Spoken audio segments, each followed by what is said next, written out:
Parenting বা শিশু লালন পালন। আসসালামু আলাইকুম, আমি রিফাত মাহবুব সাকিব। আজকে আপনাদের সামনে নিয়ে এসেছি নতুন একটি ডকুমেন্টারি ফিল্ম, যার নাম হচ্ছে শিশুর হাতে মোবাইল ফোন। আপনি কি নিজের সন্তানের ভবিষ্যৎ নিজে নষ্ট করছেন? তো মূলত আজকে আমরা প্যারেন্টিং অ্যাজ এ প্যারেন্টস, আমাদের বাচ্চাদেরকে আমরা কিভাবে প্যারেন্টিংটা করব এবং মোবাইলের ব্যাড ইফেক্টগুলো আসলে আমাদের সন্তানের উপরে কিভাবে ইফেক্ট ফেলে সেটা নিয়ে আলোচনা করব।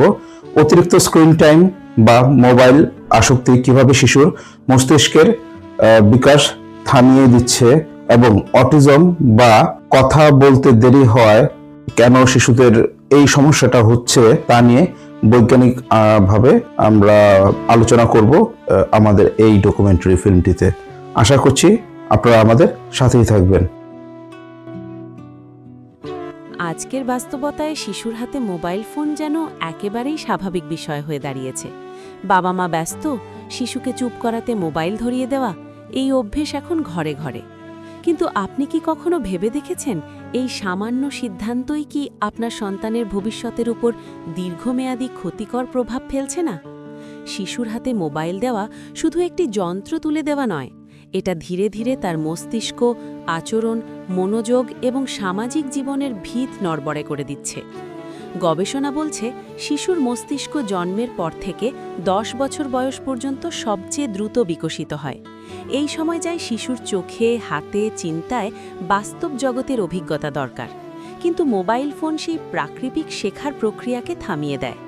শিশু যখন ঘন্টার পর ঘন্টা স্ক্রিনে কার্টুন, গেম বা ভিডিও দেখে, তখন তার কল্পনা শক্তি, সমস্যা সমাধানের ক্ষমতা এবং মনোযোগের সময়কাল ধীরে ধীরে কমে যায়।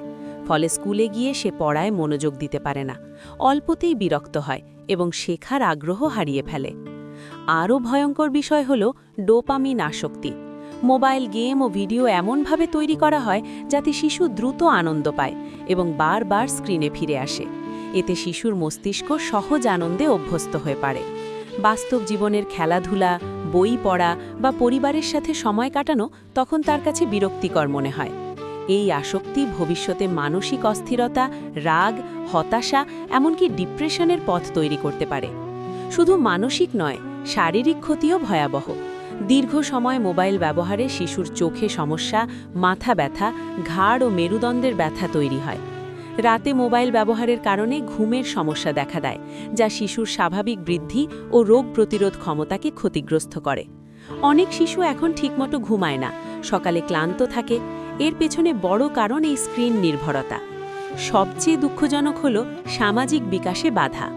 মোবাইলে বড় হওয়া শিশুরা মানুষের সাথে কথা বলতে, অনুভূতি প্রকাশ করতে বা বন্ধুত্ব গড়তে হিমশিম খায়।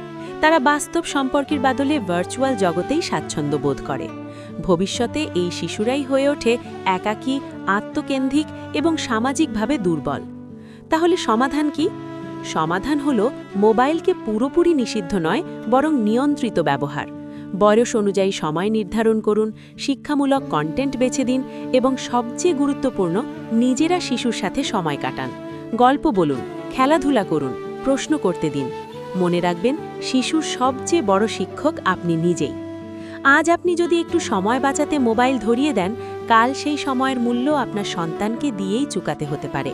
তাই প্রশ্নটা আজই নিজেকে করুন, আপনি কি অজান্তেই নিজের সন্তানের ভবিষ্যৎ নষ্ট করছেন?